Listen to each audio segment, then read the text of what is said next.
Hello, it is Topical Tuesday, March 26th, 2019. Steve Sipress here. And boy, is there a lot going on in the news or what? I mean, all this stuff coming down about the finally ending of the nonsense Mueller investigation. I mean, that obviously thing never should have been started and wasted all that time and money for a couple of years. I love how people who are in favor of the thing think like, oh, well, but they indicted all those Russians who were interfering. Like, really? Likely that's 1/10 of the Russians who were interfering. Second of all, likely they were replaced by 10 times the number of them the very next day. And finally, no matter what you do and how many of these people you indict or arrest or whatever, nothing is ever going to stop the Russians from meddling in our elections and everything else going on in our country, and nothing's going to stop us from meddling in their stuff and everything going on in their country and China and North Korea and whatever and blah, blah, blah. So the whole thing is nonsense. But anyway, not going to talk about that because while I turned on the news today, because it's Topical Tuesday and I want to find a topic to talk about, I noticed, they say I'd seen it yesterday on Facebook and it just kind of flew by and I didn't know what was going on, but I saw it today, that this guy who was the lawyer for the porno star that like had an affair with Donald Trump and then she reneged on her, agreement to not say anything about it or whatever. And like, so, like attracts like, I guess. She hired this really seedy, ridiculous lawyer who for a while there, I remember, I think it was last summer or whatever, but this guy, no matter where you turned, anytime you turn on the cable news channels, this guy was all over the place. And he was like Mr. Pitbull, like, just Trump. He was just the big, hero of the anti-Trumpers. And then I see in the news that he got arrested. Now, of course, innocent until proven guilty. But the charge was some kind of extortion plot to like threatening Nike that we're going to release some damaging information against you unless you pay my client $20 million or something like that. Jeremy Daly is here, great seeing you, and Jeff Smith. And so, again, I don't pay too much attention to this nonsense, but it did hit me that, oh my goodness, what egg on the face to these cable news channels that made this guy out to be like their hero. And all the anti-Trumpers that also, for a while, I even remember there was talk about this guy he was like, oh, I'm going to run for president. I can beat Trump because of blah, blah, blah. Oh, yeah. And people say, oh, we'd love to see a debate between this guy and Trump. He's really going to rip him up and go like, and so it just hit me. I'm like, oh my goodness. Like, you got to be careful with who you endorse, who you partner with, who you put on your stage if you hold events or if you have a TV station, like these TV stations. Like, you got to really check people out and be careful because our reputation as business owners, whether we like it or not, is tied very often in our prospects and clients and customers' minds to people that we do business with, that we recommend. We got some questions, comments, concerns coming up here. Jeff Smith says hello. Rachel is here, and yeah, right, see now. Yeah, well, I won't mention any names, but I do have a client who was a victim of this very thing. I'll tell a story about me because I made this mistake years ago. It's probably about 8 or 9 years ago. My group up in Chicago called Chicagoland's Sharpest Entrepreneurs, and I would bring in guest speakers to our monthly events, and then a couple of times a year I'd hold a big multi-day event, put hundreds of business owners and entrepreneurs in the room, and bring in all kinds of speakers on all kinds of topics to help business owners. And I remember this time, what a huge mistake. I took a recommendation from someone on, hey, this speaker would be great, and the topic is great. He was, I shouldn't say even the topic, you might figure out who it is, and no need to do that here. But see, I made the mistake. I got the referral, but just like with your business, with any business, someone gets a referral to you, don't think they're just calling you. That's a mistake. That's like putting this porno star lawyer guy on the air without checking him out and finding out what a loser and slimeball he is. Like, you live by the sword, you die by the sword. So I guess all the anti-Trumpers love the slimeball being against Trump, but then when the slimeball shows he's a criminal slimeball or a potential criminal slimeball, well, now you got some trouble. So I let this guy come speak to my clients and other people that were, at my event. And sure enough, he sold some of his service, which all sounded great and whatever. And but then he didn't perform. He didn't do what he promised. Patricia's here. Great seeing you. And so that came back on me. What do you think? My client, one of my clients, my top clients, was like, "Hey, Steve, you don't think my phone rings? Like, hey, what's up with this guy? He's not responding to me, blah, blah, blah, get a hold of him, whatever." I'm like, see, it comes back to me. It's always going to come back to you when you endorse somebody to people that trust you. Just makes sense. Same way anybody, if you asked a friend, "Hey, I'm new in this area, what's a good restaurant to eat at? Or what's a good movie to see?" and they recommended it, and then it was a total disaster, don't you think you would, let's say you went to a movie, someone said, "Hey, I really recommend this," let's stick to the restaurant, "I really recommend this restaurant." And then you go there, and it's just awful. Do you really think you're going to, write a letter to the restaurant? "Hey, dude, what'd you do? That place sucked. What's the matter with you? I had the worst experience, blah, blah, blah, this and that, and this and that, and this and that."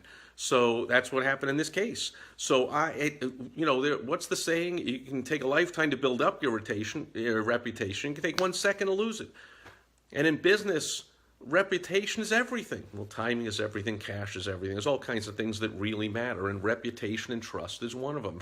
And I lost my trust with this great client of mine right there. Now, not absolutely, but of course, because of course I ended up, the guy wouldn't perform the service, and I ended up refunding the money to my client. So now I'm not going to have my client be out the money because I didn't vet the guy and check him out. So now the guy takes off and scarfs off of my client's money, which then ends up being my money. So not only did I have egg on my face from having this shyster on my stage, but then, of course, I'm out of pocket for it, and I still don't think to this day, I would think that my trust with that client would never come back. And he asked me that once in a group mastermind meeting with my clients, and he said, "Well, Steve, how can we ever trust anyone you put on the stage again?" And I just had to look him right in the eye. That's what I had just told him. I said, "I don't expect you to." Ouch. So that's what happens when you associate with people that you aren't worth associating with. It can come back and damage you. I made that mistake, and I said, man, never again. From now on, somebody recommends a speaker to be on my stage. Not only do I want to see them speak, but I want to experience whatever they're selling.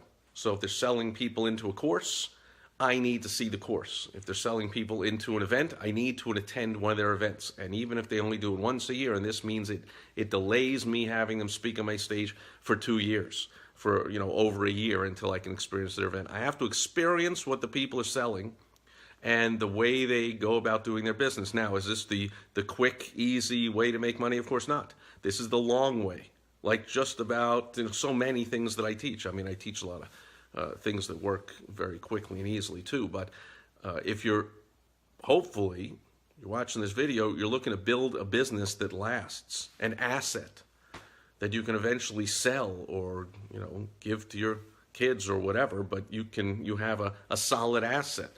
You're in business for years.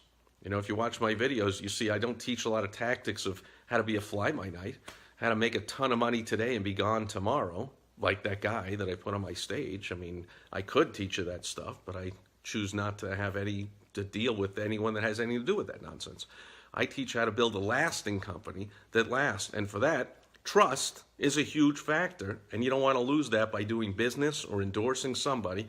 Once in a while, it's going to happen. But see, if you've endorsed them fully and they still shockingly, surprisingly do something so out of character, or something happens, like, people are likely to forgive you. But as in this case, in my case, from this 8 or 10 years ago, when people said like, "Whoa, what's going on? This guy, blah, blah, blah. How do you know him?" I'm like, well, I don't. See, it comes shining through. Now, what if I would have said, in that case, I would have said, "Man, that's crazy. I went to the guy, he did the service for me. It worked fantastically. His customer service was great whenever I had an issue. That is really strange. And in fact, I called some other people that had done business with him and really checked it out. Let me talk to them and see what's going on." Then I think I could more easily be excused by my clients who had paid him money, thinking, well, at least he did the best he could. And who knew what happened? Maybe the guy just, suddenly, needed money or needed to fly off to Fiji for somewhere, who knows what. But at least Steve checked him out. But in the case where all I could say was, oops, egg on my face, didn't check him out. Like in this case, a lot of things in the media as this Mueller conclusion of of course, as anyone with a brain really knew, of course, there was no Donald Trump colluding with Russians to throw an election or something, give me a break. And yet all kinds of politicians and TV people and writers and newspapers and all kinds of social media anti-Trumpers and celebrities, really, and all these late night comedians pinning everything they have on their guaranteed fact. If you ever watch Saturday Night Live or whatever, it's just guaranteed that he colluded with Russia. It's a big joke. It's of course he did. And when that report comes out, he's going to be impeached and thrown in jail and blah blah blah and whatever. Whoops, not.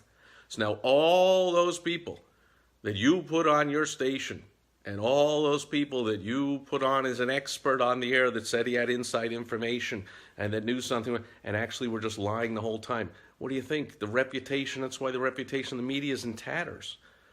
I mean, people don't trust, in all the polls you see, people don't trust politicians, but I think now people don't trust TV news people, they trust them even less.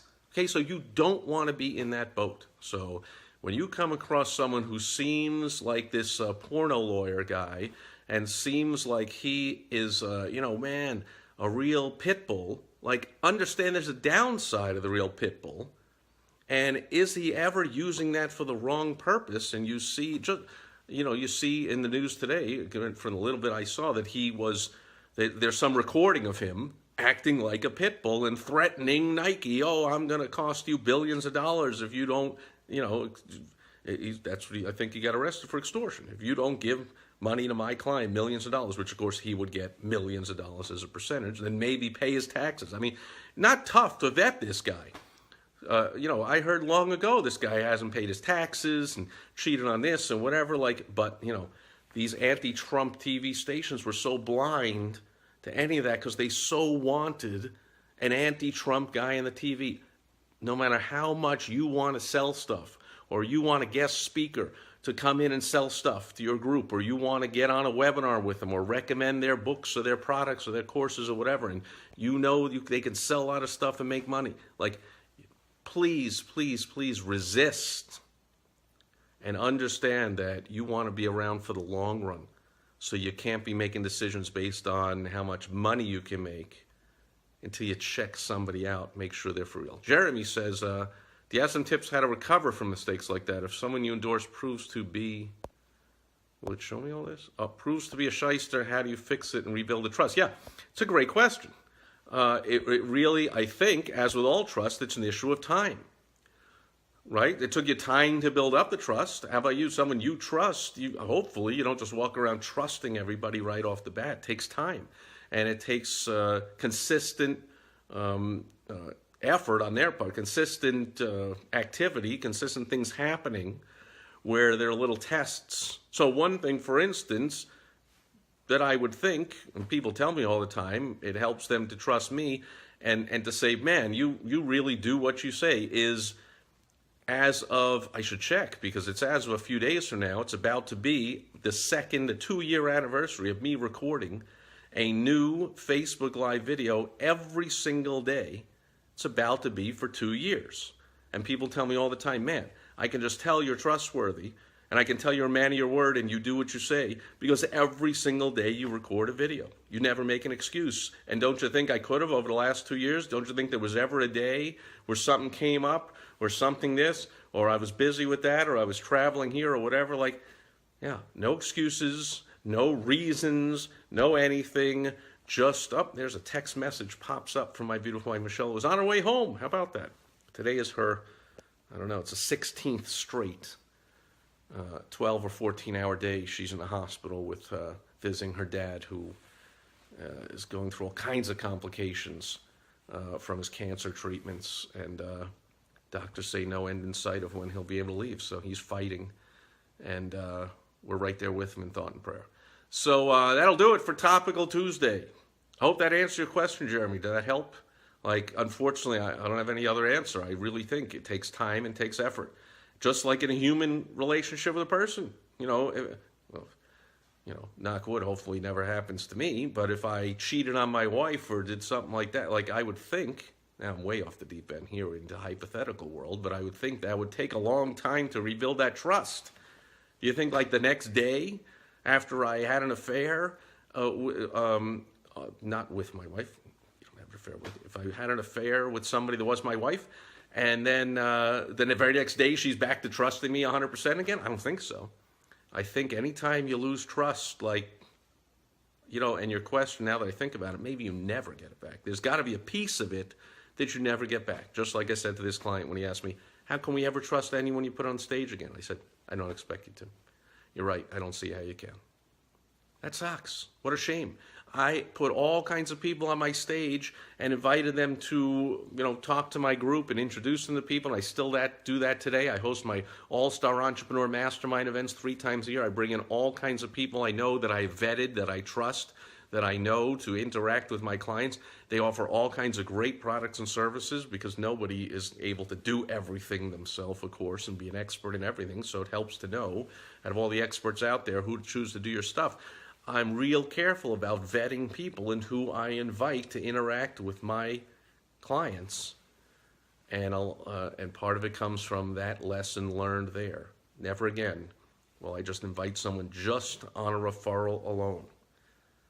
Just like hopefully you don't do business with people, and people won't do business with you if you think they will, just on a referral alone. Speaking of which, my live events, when I had a referral contest, this is a bonus tip, but my referral contest is not like so many people make the mistake, in my opinion, of doing, and saying, to their customers, clients, patients, members, they say, for everyone you refer who becomes a client, you get this reward. And I'm like, no. I reward people just for bringing me prospects. And then it's up to me to convince them, to show them, to demonstrate to them that they should become a client. So I would reward people just to show up to my Chicagoland's Sharpest Entrepreneurs events. And then I knew that they're going to experience the event for 3 hours. They're going to meet all the great people there. They're going to learn all kinds of great stuff from me. They're going to eat all the food that's there. They can make all the connections they want. They can spin the wheel and get a prize. They sometimes, I or speakers would hand out prizes or people interacting. I mean, they can get all kinds of benefit. And I would tell them, but at the end of the 3 hours, you're not going to hear a sales pitch from me. That was the sales pitch. Just like you go to Costco or a bakery or anywhere, and they give you a free sample. Okay, the person in the white hat handing out crackers with cheese on them or something doesn't have to give you a sales pitch. A lot of times they'll tell you the ingredients.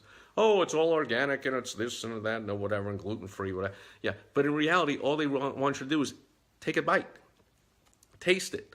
That's it. You sell yourself or you don't. You either walk away and go, it's good, but I don't want it, or it's not good, or whatever. Or as they clear out pallets of the stuff in Costco, anytime they have somebody there with the white hat handing out samples, you sell yourself. That's how I do it with referrals. People refer to me, and then it's up to me to demonstrate why they should trust me and become my client.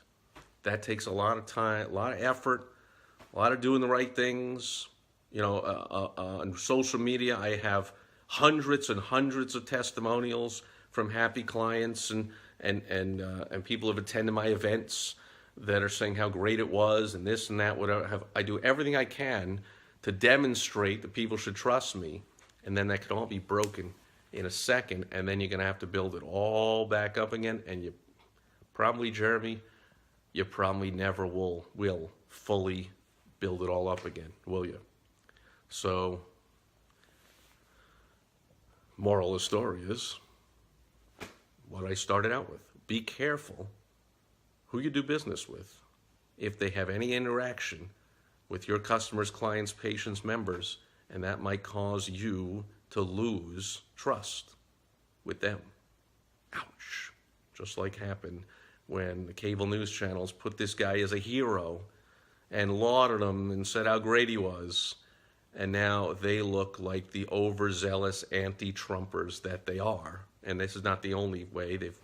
Stories have come out, haven't they? Donald Trump calls them fake news, but these wrongly reported stories have come out for years about Trump. Oh, he definitely this, and oh, he definitely this with Russia, and he definitely Russia. 2 years and 1,000 witnesses and subpoenas and whatever, Mueller comes out and goes, yeah, no, none of that. All you people on TV with your BS, it was all BS. You don't want that to happen to you. That'll do it for Topical Tuesday. Kind of 2 topics in one there. And thank you, everyone, for the interaction, for being here, for the questions, comments, concerns. I don't see any other at this time. And Jeremy says thanks, so I hope that helped. Rob is here. Good seeing you. That'll do it for Topical Tuesday. I'll be back tomorrow on World Wide Web Wednesday. I'll have a tip for you how to make money specifically on the web, on the internet. So I hope you'll be here tomorrow. Thanks for being here today. Over and out. Bye-bye.